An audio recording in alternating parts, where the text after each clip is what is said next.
عبادات مالیہ کی تین قسمیں بتائی تھیں۔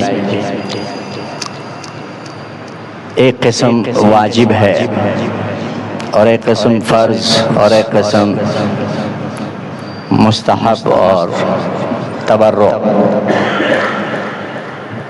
جو عبادات مالیہ فرض ہے جیسے زکوٰۃ صاحب نصاب پر فرض ہوتا ہے جب سال گزر جائے، اور چار قسم کے مالوں پر فرض ہوتا ہے زکوٰۃ فرض چار مالوں کی وجہ سے جب وہ نصاب کو پہنچ جائے اور سال بھی گزر جائے۔ چار مال کیا قسم کے؟ سونا چاندی، روپیہ پیسہ اور مال تجارت، چاہے وہ پلاٹ ہو، چاہے وہ گاڑی ہو، چاہے وہ دکان کا سامان ہو، چاہے وہ کوئی اور چیز ہو جو بیچنے کی نیت سے اس کے پاس ہو، اس پر زکوٰۃ آئے گی۔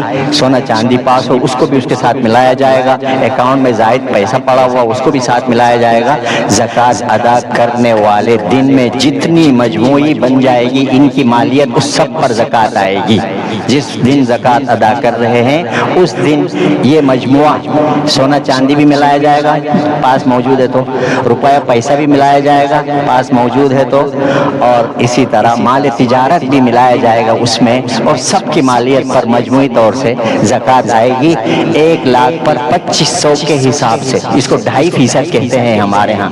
1,00,000 پر 2,500، 2,00,000 پر پھر 5,000 بن جاتا ہے، اور اس حساب سے بڑھتا چلا جائے گا، تو اس حساب سے زکوٰۃ ادا کیا جائے۔ تو یہ فرض ہے۔ واجب کی مثال عبادات مالیہ میں یہ صدقہ فطر ہے، قربانی بھی ہے، لیکن اس وقت جو موسم چل رہا ہے وہ صدقہ فطر کا چل رہا ہے۔ واجب قربانی بھی واجب ہے، اس کا الگ موسم ہے اور الگ موقع، الگ شرائط ہے۔ اس کے صدقہ فطر کا یہ موقع ہوتا ہے کہ اس میں زکوٰۃ سے تھوڑا سا فرق ہے۔ زکوٰۃ میں سال گزرنا تھا، اس میں سال گزرنا شرط نہیں ہے۔ اس میں پاس موجود ہونا چاہیے عید والے دن، صبح سویرے، صبح صادق کے وقت عید والے دن کسی کے پاس موجود ہو، یا موجود ہونا یقینی ہو تو آج کل ادا کر دیتا ہے، کیونکہ اس دن ہمارے پاس اتنا ہونا یقینی ہے تو ابھی سے وہ ادا کر دیتا ہے، چاہے سال گزرا ہو نہ ہو۔ ایک فرق تو یہ ہے۔ دوسرا فرق زکوٰۃ اور صدقہ فطر میں یہ ہے کہ زکوٰۃ مال تجارت، سونا چاندی اور روپیہ پیسہ پر آتا ہے، اس کے علاوہ کسی اور چیز پر نہیں آتا۔ اس میں ان چیزوں کے ساتھ ساتھ ضرورت سے زائد سامان، گھریلو سامان ہو گیا، ضرورت سے زائد گاڑی ہو گئی، جو بیچنے کی نیت ہو نہ ہو، بیچنے کی نیت ہو نہ ہو، ضرورت سے زائد اس پر زکوٰۃ آئے گی۔ اور اسی طرح ضرورت سے زائد کپڑے ہیں پاس پڑے ہوئے، ضرورت سے زائد برتن ہیں پڑے ہوئے، کوئی اور چیز پڑی ہوئی جیسے فریج ہو گیا یا موٹر ہو گیا، پانی کی موٹر ہے زائد، وہ گھر میں پڑا ہوا ہے کئی دن سے تو وہ زائد ہے، ضرورت سے استعمال میں نہیں آ رہا ہے وہ، تو وہ استعمال سے زائد ہے، تو اس کو بھی شامل کریں گے، اور اس کی وجہ سے صاحب نصاب بن جاتا ہو تو صدقہ فطر دینا پڑے گا۔ قربانی میں بھی اس طرح ہوتا ہے۔ تو یہ دو فرق ہیں، ایک تو سال گزرنا ضروری نہیں ہے، اس میں کوئی شرط نہیں، زکوٰۃ میں شرط ہے۔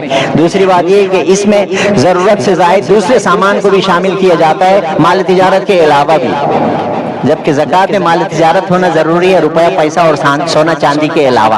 اس میں سونا چاندی، مال تجارت اور روپیہ پیسہ کے علاوہ ضرورت سے زائد کوئی بھی سامان اس کو بھی شامل کریں گے، پھر مجموعی مالیت کو دیکھیں گے کہ وہ 1,20,30,000 کو بنتا ہے نہیں بنتا ہے آج کل کے حساب سے، اور 1,20,000 اور 30,000 کو پہنچتا ہو تو اس صورت میں اس پر زکوٰۃ اور صدقہ فطر آج کل لازم ہو جائے گا۔ اور اگر سال گزر چکا ہو اور مال تجارت بھی اتنا ہو، اس کے ساتھ ان سب کو ملا کر نصاب کو پہنچتا ہو تو زکوٰۃ بھی لازم ہو جاتی ہے۔ ان کا مصرف کیا ہے؟ تو زکوٰۃ کے لیے مصرف اور صدقہ فطر کے لیے مصرف کیا ہے یہ کل انشاءاللہ تعالی بتائیں گے کہ مصرف خرچ کرنے کی جگہ کیا کیا ہونی چاہیے۔ عام طور پر ہم پیشہ ور لوگوں کو دے دیتے ہیں جو راستوں میں چل رہے ہوتے ہیں، جن کا نہ دین ایمان معلوم ہوتا ہے، جبکہ یہ واجب مال ہے، اور واجب مال کو اگر مصرف میں نہیں لگائیں گے تو ادائیگی نہیں ہوگی، مصرف میں نہیں لگائیں گے تو ادائیگی نہیں ہوگی، اور مصرف میں لگنے کے لیے ضروری ہے کہ اگلا مسلم بھی ہو، مال نصاب بھی اس کے پاس نہ ہو، اسی طرح سے وہ سید بھی نہ ہو، تو یہ سب کچھ معلوم کر کے پھر دینا ہوتا ہے۔